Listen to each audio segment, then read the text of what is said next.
நன்மை செய்ய கற்றுக்கொள்ளுங்கள், நீதியை நாடி தேடுங்கள். ஏசாயா 1 வசனம். இந்த மலைப்பகுதிகளில, இந்த குன்று பகுதிகளெல்லாம் போகும்போது நம்ம கண்கள்ல படுறது என்ன தெரியுங்களா? அந்த சிலுவை தெரியும். யாரோ எப்போ நட்டு வச்ச சிலுவைகள்.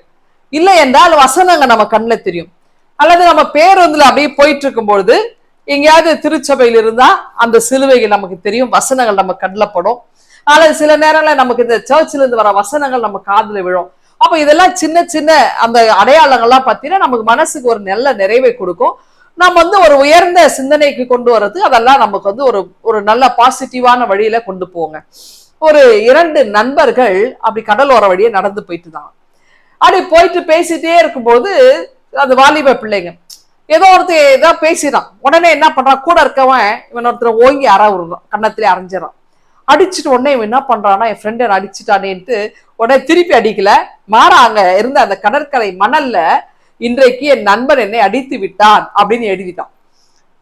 கொஞ்ச நேரம் இவங்க ரொம்ப மணல் பரப்புல உட்கார்ந்துட்டு இருந்தாங்க. கொஞ்சம் போய் தண்ணியில போய் காலை வைக்கலாம் அப்படின்னு கடற்கரையில போய் நிக்கிறாங்க. அந்த தண்ணீர் வருகிறது. அப்ப அந்த அந்த எழுதி வைத்தாலும் அந்த அலையோட அலைந்து மறைந்து போயிடுச்சு. அப்ப கலைஞ்சு போயிடுச்சு அவன் எழுதி வைத்தது.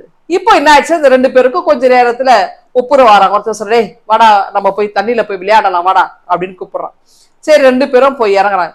அப்ப கடல் ஏறி குளிக்கலான்னு போகும்போது திடீர்னு ஒரு அலையில ஒருத்தர் அடிச்சுட்டு போற மாதிரி இருக்கான்.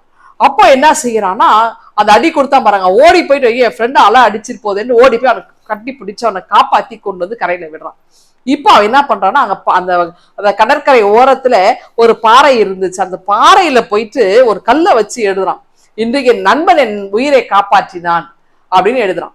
அப்போ இதை பார்த்தோன்னே அவன் ஃப்ரெண்டுக்கு ஒன்னும் புரியல. டேய், நான் உன்னை அடிக்கும் போது நீ மணல்ல எழுதுற, நான் உன்னை காப்பாற்றும் போது பாறையில எழுதி வைக்கிறேன், என்ன விஷயம் அப்படின்னு கேட்கிறான். அப்ப அவன் சொல்றான், ஒண்ணும் இல்ல, ஒருத்தர்கிட்ட நம்ம துன்பத்தை அனுபவிக்கும் போது நாம் அதை மறந்து போயிடணும். அப்ப எப்படி அந்த அலை அந்த தண்ணியோட அடிச்சுட்டு போய் அந்த மறந்துடணும். ஆனா ஒருத்தர்கிட்ட இருந்து நாம பெற்றுக்கொள்கிற சின்ன உதவி கூட, நன்மை கூட நம்ம மறந்து போக கூடாது. எப்பவுமே நமக்கு அது நினைவில் இருக்கணும்டா, அதெல்லாம் இது பாறையில் எழுதி வச்ச அப்படின்னு சொல்லுவாங்க. பாருங்க, கடவுள் இடத்துல இருந்து நம்ம நிறைய நன்மைகளை பெற்றுக்கிறோம். ஒவ்வொரு நாளும் ஆண்டவர் நம்மை அற்புதமா நடத்துறாரு இல்லையா? அப்ப அவரிடத்துல இருந்து நன்மைகளை பெற்ற நாம நன்றியோட இருக்கணும் இல்லையா?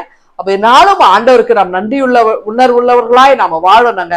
ஆண்டவர் அதை எதிர்பார்க்கிறார். அப்ப நம்ம நன்றி ஆண்டவருக்கு எப்படி எல்லாம் செலுத்தணும் அப்படின்னா, திக்கற்றோர் உதவி செய்வதன் வழியா, ஒடுக்கப்பட்டோரை ஆதரிப்பதன் வழியாய், கைம்பெண்ணுங்களுக்கு உதவி செய்வதன் வழியாக, அப்ப மக்களை நேசிப்பதன் வழியாக நம்ம ஆண்டவர் இடத்துல நாம் நெருங்கி சேர முடியும். அதுதான் அந்த வசனம் நமக்கு உணர்த்துகிறது. ஆகவே அன்பார்ந்தவர்களே, ஆண்டவர் நமக்கு போதித்த வண்ணமாய் அவருடைய நன்மைகளை பெற்ற நாம் நன்றி அறிந்துள்ளத்தோடு வாழ்வோம். இந்த சிந்தனையோடு இந்த நாளை நாம் துவங்குவோம். ஆண்டவர் நம்மை ஆசீர்வதிப்பாராக. ஆமீன். எங்கள் அன்பின் ஆண்டவரே, இந்த நாளை எங்களுக்கு ஆசீர்வாதமாய் அமைய கிருபை தாரும். மீட்பர் இயேசுவே ஜெபிக்கிறோம் எங்கள் அன்பின் கடவுளே. ஆமீன்.